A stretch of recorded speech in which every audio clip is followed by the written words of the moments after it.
Check out FlipsideGaming.com for all your gaming needs. Use the promo code HEROES to save 10% on all orders over $10.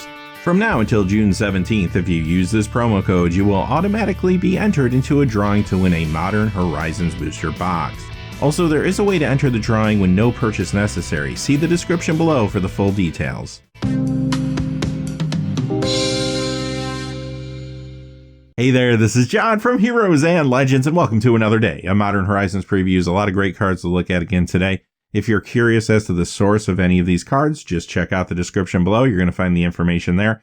And as a quick reminder, if you're looking to pre-order any singles from this set, some of them are up now on FlipsideGaming.com, and you can always use that Heroes promo code to hopefully save yourself a little bit of cash and support the channel. It's always appreciated.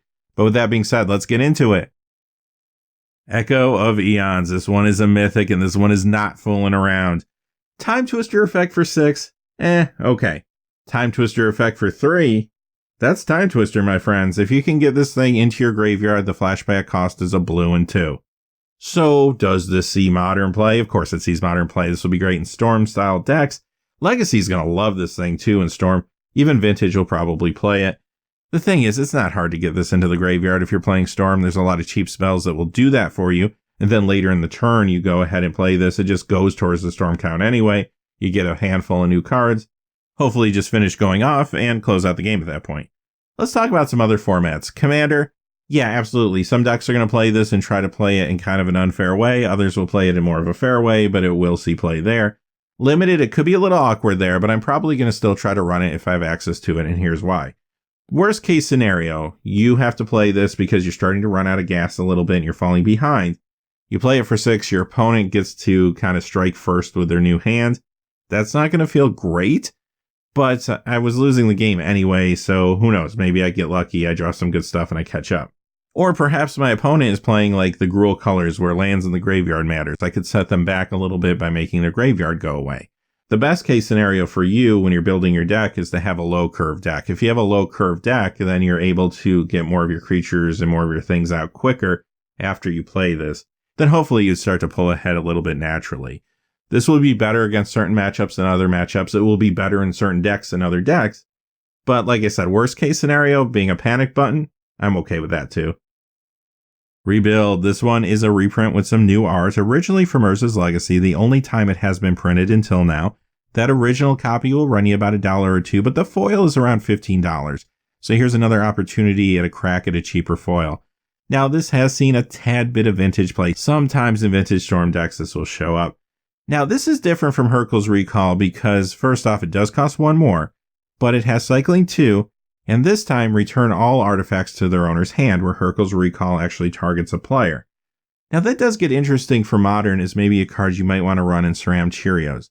SRAM does use Hurkyl's Recall, and this card might not necessarily replace that, but maybe you're going to use this in conjunction with that card. Perhaps this comes out of the sideboard against certain matchups. If your opponent does have some artifacts out there that are problematic, and you want to pick up your stuff and play it again because you're playing SRAM Cheerios, then in certain matchups, this could be better than Hurkyl's Recall, even though it's a tad bit slower. So I think I'd at least want to test it there and kind of see how it plays out. This is probably not a great limited card, but there's moments you might play it. You could side it in if your opponent does have a lot of good artifacts for some reason and you need to slow them down. Or maybe you just like cycling. Perhaps you have Astral Drift in your deck. Tribute Mage. Okay, this is a human wizard that has a restricted tutor effect on it. Not a bad effect, though. Let's talk Modern first. You got to remember Whir of Invention is a thing in Modern, and it is very, very good at what it does. I don't really think this card is going to move in on that space. However, there might be a deck here or there that might be interested in running a copy or two of this alongside Whir of Invention. One of the things I'm thinking of is maybe Thopter Foundry Sword of the Meek combo. You can see Sword of the Meek right in the art there, so there's a big hint, hint, nudge, nudge, I guess. Now, the reason I say that is because even though those decks haven't seen a lot of play recently, at least in the competitive scene, we are getting Urza, which we talked about last week, and that card could push that deck a little bit. If that's the case, here's another card that could contribute to that as well. We'll have to kind of see, again, if that's going to be as viable as some of the other decks right now in the meta, but at least it has a chance, and I think at some point, regardless, you will see some limited play in Modern out of this thing. Commander tutors are always great. You're going to always have targets for something like this. In Limited, this could be good if you have targets. If you don't have targets, so skip it. You don't want a 2/2 for 3, but if you really care about an artifact with converted mana cost 2, or maybe a couple if you're lucky in your deck, then yeah, run it. There'll be good value there for you. Here's a Russian language preview card, and this is Carrion Feeder. On the left side, you see a recent copy of the card for translation purposes. This has some new art. It was originally from Scourge. We also have seen a Friday Night Magic promo. It was in Phyrexia versus the Coalition, and of course, as you see on the screen there, Eternal Masters. This does see Pauper play in Golgari Aristocrats, so Pauper players, here's a reprint for you. Now, what about Modern? Will this see play there? You know, Viscera Seer is already in Modern, but I do think this could be interesting in some builds, perhaps. Maybe Aristocrats at some point down the road, or Abzan Toolbox could try it out. But if there's a deck that's really going to want this, I think it will eventually be a zombie tribal deck of some kind, because this itself is a zombie, and this is going to combo really well with Gravecrawler. That's something you might want to test out and think about for the future. Limited, remember, Golgari cares about the graveyard in this set, so this will fit in nicely there. Korean language preview here, and hopefully the translation is correct. Charming Vampire. What a great name. When it comes to Modern, I don't think this is a huge Modern card or anything like that. Vampires aren't going to be top tier in Modern anytime soon, I don't think, but maybe down the road as we get more pieces in the future. However, Commander players, they're going to be happy to see this if they play Vampire Tribal. All the folks that play Edgar Markov and that crew, they're going to love this card. In Limited, the Orzhov Changelings archetype will appreciate this, and also, perhaps again, that Golgari Graveyard strategy will like this too. Here's a Spanish language preview, and on the left side you see a recent copy of the card for translation, Reckless Charge. Originally from Odyssey, this was also in Plane Chase, Eternal Masters, and as you can see there, Ultimate Masters. So this doesn't feel like a super powerful card, but will it see Modern play? I actually think it will. Kiln Fiend combo. Now, it's not a top tier deck right now, but it is a deck that can put up some good results from time to time. It's a little bit of a fringe build, but this card could really push that deck, and I do expect it to see it played there. In Limited, this is good if you have a very aggressive build. It's not going to make your cut all the time, though. You want to be all in on the aggro if you're going to do something like this. Shenanigans. Yep, they called a card Shenanigans. Fantastic name. Good artifact destruction, too. Has Dredge 1, gives us some versatility. You can actually use this quite a bit over the course of the game if you needed to. I don't think this replaces Ancient Grudge as kind of the go-to artifact destruction card in Modern, but I do think under certain circumstances this could be better, depends on the matchup. Commander, this will be fine artifact destruction. The fact that you can keep getting it back will be great in that format, considering there'll be a lot of targets on the battlefield. This could see some Pauper play as well.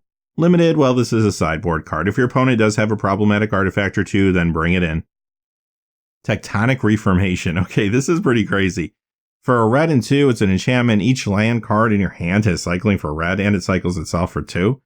There's some potential here. Let's talk Modern first.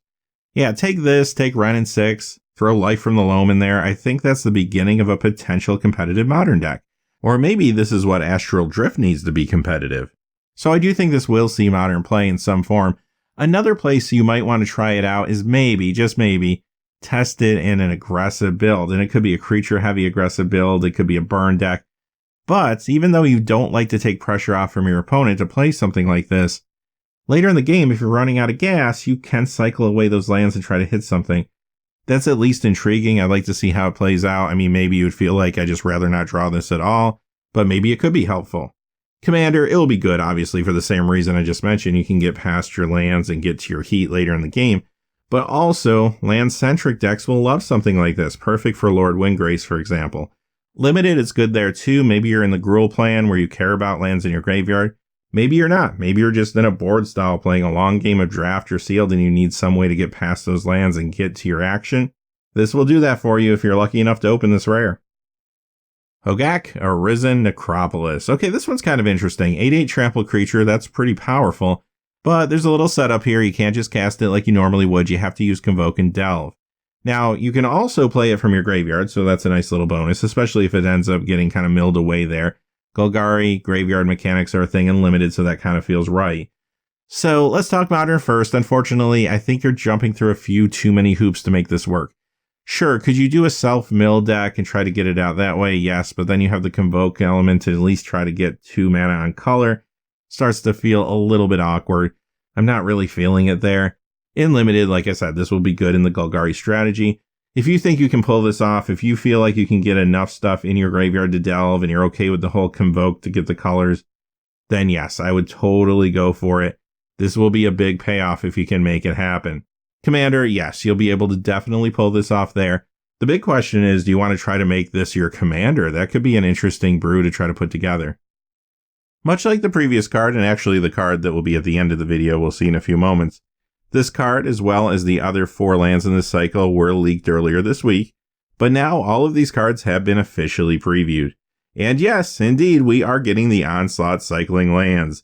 Let's talk about the cycle first as a whole, and then we'll talk about the individual lands. They originally premiered in Onslaught, and they did get printed a number of times in different supplemental products. However, if you want a foil, the only show in town right now is Onslaught until Modern Horizons drops. We'll talk about some foil pricing a little bit later. Now, these cards do see competitive play, at least to some degree. Some see Legacy play, some see Pauper play. Stands to reason some will creep into existing Modern decks here or there, but there may be some other things you could do with them in Modern. For example, maybe Astral Drift could be a deck now that these are in play. Or you could just work them into a Dredge deck, play with Life from the Loam, there's value to be had there. Commander players, you probably already have copies of these cards, but they are very popular in that format. And in Limited, these will be fantastic. They are uncommon, so they did get upshifted, but if you get a chance to play with a couple of these in your deck, they will definitely add value to Draft or Sealed. Now, if you're a fan of Baron Moore, you may have noticed that this is actually new Noah Bradley art. 2 of the cards already had art done by Noah Bradley at some point in their history.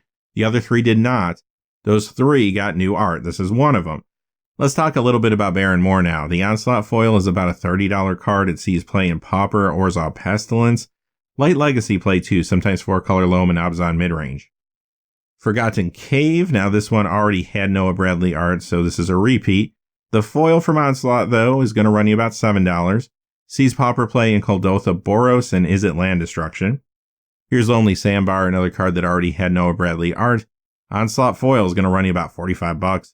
This sees Pauper play in Is It Control, Is It Tron, Is It Land Destruction. Granted, some things might change in that format with the recent bannings, but I do think this card will continue to see play. Secluded Steppe, this gets some new art. Onslaught foil, about $34. This does see Pauper play also in Kuldotha Boros and Orzhov Pestilence. And here's Tranquil Thicket, this also got new art. The Onslaught foil, about $37. This is known to see at least a little Legacy play, sometimes in 4-color Loam, sometimes in lands. I love the name of this card, Hall of Heliod's Generosity. This is kind of a play on the Volrath Stronghold Academy Ruins concept. This time you can take an enchantment from your graveyard and put it on top of your deck.